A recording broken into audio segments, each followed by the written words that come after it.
We have always known that voluntary euthanasia has overwhelming support in the community, but it hasn't had overwhelming support in the Parliament.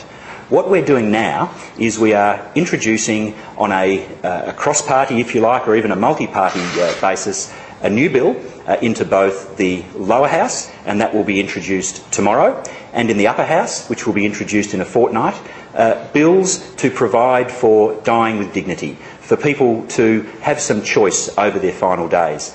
The bill that the Greens put forward last year has been modified, and what excites me is that we are in fact going to be introducing identical bills in the lower house with Steph's bill and in the upper house. The fundamentals of the bill, this bill, with what I introduced last year, are the same. It is an amendment to the Consent to Medical Treatment and Palliative Care Act. So in other words, it puts these end-of-life choices in the context of people's ability to control their lives, their medical treatment and decisions about the end of life. Actually, one reason that is often given as to why people don't support it is religious.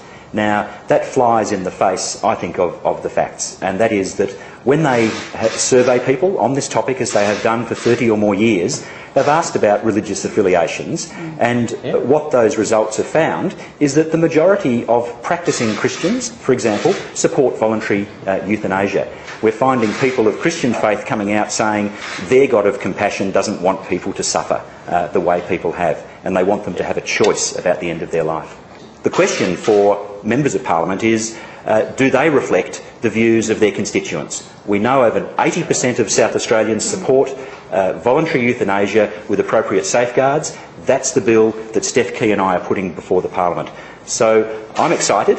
We have always known that this is an idea whose time has well and truly come. It was narrowly defeated in the upper house last year. I think we have excellent prospects of getting it through this year, but the bills are now in the hands of elected representatives. I know that voluntary euthanasia will become law in South Australia. I'm hoping it'll be this time with this bill, but if for some reason it's not successful, then whether it's Steph, me, Duncan, Jeff or anyone else, it will be back, because you cannot ignore what 80% of the people of South Australia say they want.